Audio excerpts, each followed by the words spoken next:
नमस्कार दोस्तों, आप सभी का मेरे चैनल प्रभु की शरण में स्वागत है। अगर आप मेरे चैनल में नए हैं तो मेरे चैनल को ज़रूर सब्सक्राइब कर दें और साथ ही बेल आइकन को भी ज़रूर दबा दें ताकि उस वीडियो का नोटिफिकेशन आपको भी मिल सके। हमारे इस चैनल में जीवन से जुड़ी अनेकों जानकारियाँ दी जाती हैं।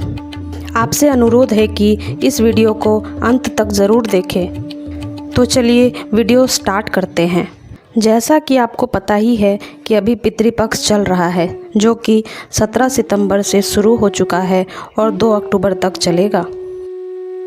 आज हम जानेंगे गया में पिंडदान क्यों दिया जाता है और गया में पिंडदान का क्या महत्व है। पितृपक्ष के दौरान गया में पिंडदान का विशेष महत्व है। इस स्थान पर पिंडदान व तर्पण करने से पितरों को मोक्ष की प्राप्ति होती है, इसलिए इस स्थान को मोक्ष स्थल भी कहा जाता है। यहाँ ब्रह्मा, विष्णु और महेश के अलावा सभी देवी देवता यहाँ विराजमान। वैसे तो पिंडदान, तर्पण और श्राद्ध कर्म के लिए भारत में कई जगहें हैं, लेकिन फल्गु नदी के तट पर स्थित गया शहर का अपना विशेष महत्व है। धार्मिक मान्यताओं के अनुसार सर्वपितृ अमावस्या के दिन गया में पिंडदान करने से 108 कुल और 7 पीढ़ियों का उद्धार हो जाता है और पितरों की आत्मा को शांति मिलती है। साथ ही पितरों को मोक्ष की प्राप्ति होती है, इसलिए इस स्थान को मोक्ष स्थली कहा जाता है। पुराणों में बताया गया है कि प्राचीन शहर गया में भगवान विष्णु स्वयं पितृदेव के रूप में निवास करते हैं। आइए जानते हैं गया में पिंडदान का क्या महत्व है। देश भर में श्राद्ध कर्म और पिंडदान के लिए 55 स्थानों को महत्वपूर्ण माना गया है, जिसमें बिहार के गया का स्थान सर्वोपरि माना गया है।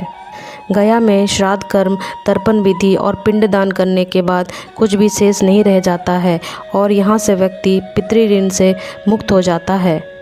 गया का महत्व इसी से पता चलता है कि फल्गु नदी के तट पर भगवान राम और माता सीता ने राजा दशरथ की आत्मा की शांति और मोक्ष के लिए यहीं पर श्राद्ध कर्म और पिंडदान किया था। साथ ही महाभारत काल में पांडवों ने भी इसी स्थान पर श्राद्ध कर्म किया था। वायु पुराण, गरुड़ पुराण और विष्णु पुराण में भी कहा गया है कि गया एक महत्वपूर्ण शहर बताया गया है। इस तीर्थ पर पितरों को मोक्ष की प्राप्ति होती है, इसलिए गया को मोक्ष की भूमि अर्थात मोक्ष स्थली कहा जाता है। गया शहर में हर साल पितृपक्ष के दौरान एक बार मेला लगता है, जिसमें पितृपक्ष का मेला भी कहा जाता है। गया तीर्थ को लेकर एक पौराणिक कथा भी है। गयासुर नामक एक असुर ने कड़ी तपस्या की थी और ब्रह्मा जी से वरदान मांगा था। गयासुर ने ब्रह्मा जी से वरदान मांगा था कि उसका शरीर पवित्र हो जाए और लोग उसके दर्शन कर पाप मुक्त हो जाएं। इस वरदान के बाद लोगों में भय खत्म हो गया और पाप करने लगे। पाप करने के बाद वह गयासुर के दर्शन करते और पाप मुक्त हो जाते थे। ऐसा होने से स्वर्ग और नरक का संतुलन बिगड़ने लगा। बड़े बड़े पापी भी स्वर्ग पहुंचने लगे। इन सब से बचने के लिए देवतागण गयासुर के पास पहुँचे और यज्ञ के लिए पवित्र स्थान की मांग की। गयासुर ने अपना शरीर ही देवताओं को यज्ञ के लिए दे दिया और कहा कि आप मेरे ऊपर ही यज्ञ करें। जब गयासुर लेटा तो उसका शरीर 5 कोस में फैल गया और यही 5 कोस आगे चलकर गया बन गया। गयासुर के पुण्य प्रभाव से वह स्थान तीर्थ के रूप में जाना गया।